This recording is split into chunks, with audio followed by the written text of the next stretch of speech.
Mission spéciale en région parisienne. C'était lors de l'hiver 97. Claude Herman est envoyé par le service d'ordre du Front National dans le quartier chaud de Beauval à Meaux. Donc voilà où j'ai traîné le plus clair de mon temps autour du centre commercial afin de glaner le maximum de renseignements pour savoir qui, quand, comment, pourquoi, quels étaient les jeunes de banlieue qui foutaient la merde, quelles étaient les bandes les plus renommées.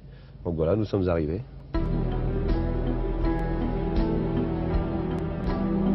J'allais dans les bars, je me rapprochais des commerçants, je buvais un petit café tranquillement, je me mélangeais à la populace, je discutais avec les Français qui voulaient bien, on engageait des conversations et au bout de 2-3 verres, les gens parlent quoi. Les gens aiment leur cité, les gens parlent de leur cité, donc c'était vraiment pas un souci. Claude Herman mémorise les informations et c'est à un certain Alexandre, responsable départemental du service d'ordre, qu'il remet ses notes. Concrètement, ça veut dire tout ça, c'est se mettre en plan, que surveiller, noter, que c'est une véritable mission d'infiltration et de renseignement, oui. Cette véritable mission policière répond à un objectif politique. C'est en tout cas ce qu'a révélé Claude Herman en juin dernier dans les colonnes de Libération. Inciter les jeunes à la rébellion. À l'époque, il parle déjà d'opérations spéciales ordonnées par ses supérieurs. La déstabilisation de certaines banlieues ciblées. Retour en région parisienne. À Meaux. Claude Herman explique quel était l'objectif de sa mission de surveillance dans le quartier de Beauval, une banlieue classée à risque.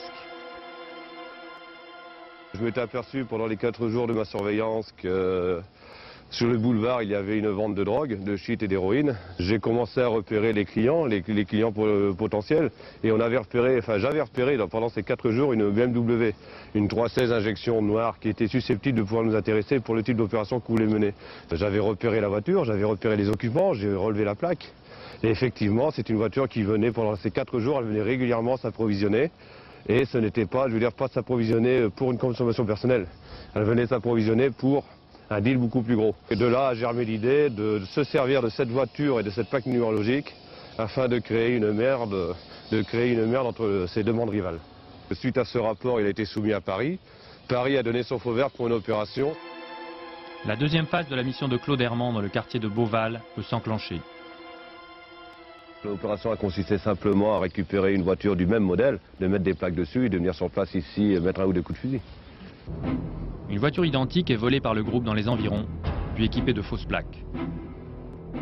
Le soir de l'opération, la voiture volée était amenée chez M. Alexandre. J'étais déjà sur place parce que je dormais chez lui à l'époque pendant cette opération. Donc elle a été maquillée dans son garage, qui est situé à droite de sa maison. Et puis nous sommes montés à 4, dedans il y avait un chauffeur, soi-disant professionnel. Bon, je ne vais pas mettre ses capacités en doute. M. Alexandre me l'avait présenté comme ça, donc c'était un chauffeur professionnel. Je suis moi-même monté devant pour diriger la voiture, pour être sûr qu'il ne se trompe pas de cible ou qu'il ne fasse pas n'importe quoi. Et puis on est revenu sous le quartier, c'était aux alentours de 22 h. Donc on a remonté le long du boulevard. Il y avait M. Alexandre derrière avec un autre. Les vitres de la BMW se sont baissées, ils ont passé un fusil à pompe et ils ont tiré 2 coups de fusil. Il faut savoir que le fusil à pompe était chargé avec des cartouches à bourre-papier, donc c'était des rats blancs. Il ne pouvait y avoir aucun blessé, mais ce n'était pas le but recherché. Le but recherché, c'était de mener une déstabilisation et une guerre entre deux gangs. Outre des armes de guerre, ces militants auraient disposé aussi d'une organisation fournissant des faux papiers et de l'argent liquide. À l'époque, on avait un système de boîte aux lettres fait par les cabines publiques. C'est-à-dire, moi, par exemple, je vais demander aujourd'hui, j'ai besoin de 10 000 francs pour X raisons. J'appelle la cabine Intel, on me répond c'est OK. Je donne un numéro de cabine où je serai moi de permanence à cette cabine tel jour de telle heure à telle heure, 2 dates en suivant, au cas où on en louperait une, où la réponse n'est pas encore faite. On me donne la réponse, on me dit voilà, ça sera telle piscine, tel casier, tel jour. De là, ce jour-là, je prends mon maillot de bain, je vais à la piscine, je récupère dans le casier et voilà. Claude Herman ne fait plus partie du département protection et sécurité depuis 1999. Mais cette structure parallèle qu'il a utilisée à l'époque, Claude Herman se dit prêt aujourd'hui à nous montrer qu'elle fonctionne encore, au moins partiellement. À notre demande, il va passer commande comme il le faisait par le passé. La procédure est simple. Il lui faut utiliser un certain numéro de cabine téléphonique. À l'autre bout du fil, un homme assure une permanence 1 heure par jour. Claude Herman va commander des faux papiers et une arme munie d'un silencieux. Ouais, salut. Contact d'hier, 2578. Dis, Sa demande est à peine codée. On va avoir décalé, mais là j'ai une commande à passer, je le ferme maintenant, donc on peut? C'est pas comme hier, hein? Donc il me faudrait très vite, assez rapidement, c'est-à-dire dans un délai très court, parce que malheureusement je suis pressé par le temps. Donc il me faudrait déjà 2 autorisations de circuler intramuros, 2 autorisations de sortie de territoire. Et il me faudrait également, j'ai 4 amis qui veulent être carte chevannée également, si tu peux t'occuper de ça. Donc vierge. Et il me faudrait une identité complète au premier degré, c'est-à-dire que je puisse travailler. C'est pour une OP, donc une OP sur... que je dise pas de bêtises, oui, c'est sur les 15 jours. Donc il faut aussi également la première identité. Et j'aurais besoin également, pour la même opération, j'ai besoin de quelqu'un d'un matériel discret. Discret, petit et fiable. Avec une vingtaine de dragées, ça sera largement suffisant. Donc il me faudrait l'ensemble au maximum pour jeudi matin. Ok, on va bon courage, à plus. Non, il faut savoir que c'est un cercle très fermé, je veux dire, ça touche pratiquement le milieu du mercenariat. Donc il est possible que des gens du service puissent se servir de ce réseau pour obtenir, pour des freelances, des papiers ou ainsi de suite. Bon, à ma connaissance, je n'ai pas d'exemple, mais ça serait tout à fait possible et réalisable pour eux. Mais pour le commun des mortels, non, il n'est pas possible pour le commun des mortels, même en payant, d'obtenir certains documents. C'est un réseau réservé à quelques-uns. C'est un réseau réservé à quelques-uns. Oui. Le lendemain, nouvel appel. À son interlocuteur, Herman doit donner les 2 derniers numéros de la cabine d'où il a appelé la veille. Ouais, salut, c'est moi 0633, tu vas bien? Ouais. C'est le code en vigueur dans le réseau. Dis, alors on en est où avec ma petite commande d'hier? Ben, c'est possible. C'est possible? On a la totalité de la marchandise? Oui. Donc avant midi, ça serait possible? Ok. Le dépôt, s'il te plaît? Tu connais la formule? Ouais, vas-y. Formule Macaboum. Mmh. D'accord. La formule Macaboum désigne l'hôtel Formule 1 situé à côté de la discothèque Macumba. Macaboum en verlan. Donc, 203. Ouais. Ok. Ouais. Et puis plus loin, 3, 5, 6, 9, 7, 9. 3, 5, 6, 9, 7, 9.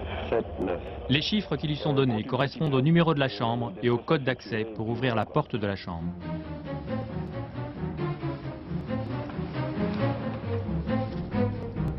Direction L'Homme, une petite ville de la banlieue lilloise.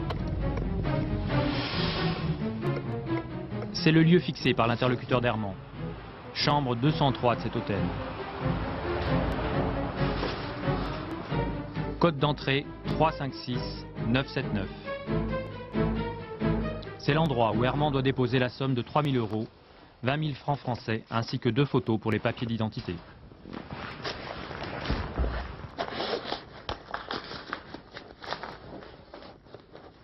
Vous mettez ça où? Là, en haut à droite, sous la T.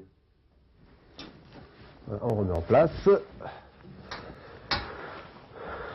Pourquoi avoir choisi un hôtel comme celui-là? Ça fait partie du système habituel. Je veux dire, dans un réseau Formule 1, bon, l'avantage c'est que vous pouvez prendre par carte bleue ou par liquide, c'est assez anonyme, il n'y a pas de réception. Vous venez à l'heure que vous voulez, vous avez votre propre code, donc c'est vraiment les hôtels les plus discrets, quoi. On travaille également avec les consignes de gare, les consignes des piscines, les consignes dans les grandes surfaces. Tout ce qui est anonyme et à code nous intéresse.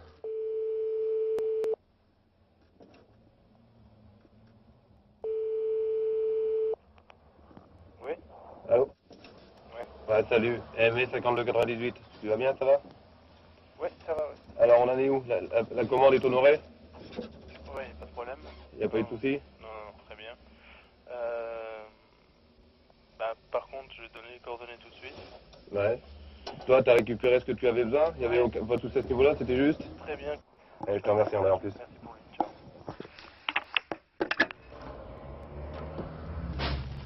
Putain, si la femme de ménage, elle tombe là-dessus. À l'autre bout du fil, un nouveau rendez-vous a été donné. T'imagines le souci? Pour récupérer sa commande, il doit retourner au même hôtel que la veille. Son interlocuteur l'a prévenu. Les femmes de ménage passent avant midi. Ils ont été intelligents sur ce coup-là. Sa commande est donc cachée quelque part dans la chambre 204 de cet hôtel. Putain, j'espère qu'ils n'ont pas fait le ménage. Et sous le matelas, une enveloppe. Nous avons donc À l'intérieur de l'enveloppe, les faux papiers sur lesquels ont été apposées les photos de Herman. plastique préfectoral, et ainsi de suite. Donc vous voyez, il n'y a pas de souci. Enfin, il y a aussi un pistolet automatique de calibre 6,35, muni de son silencieux. Ce réseau, j'ai connu l'existence par le biais de la plus haute autorité en matière de sécurité au niveau du Front National, en 96-97. C'est un réseau qu'il avait mis en place pour récupérer des papiers, des armes, et ainsi de suite, pour les diverses infiltrations au niveau des banlieues, au niveau des associations, et également pour son travail à l'étranger. Mais concrètement, ça se passe comment? On vous convoque un jour, on vous dit voilà, il faut que je te dise qu'il y a un réseau qui sert à ça, ça et ça. Comment ça se passe? Non, c'est-à-dire on essaye de repérer les éléments de valeur.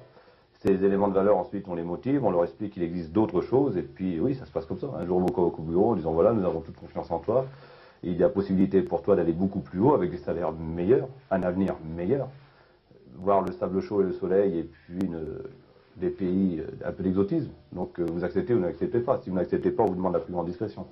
Mais il est bien rare que les gens n'acceptent pas. On vous avance ça tellement bien que, je veux dire, on vous propose de salaire, protection, assurance et voyage qui n'accepteraient pas.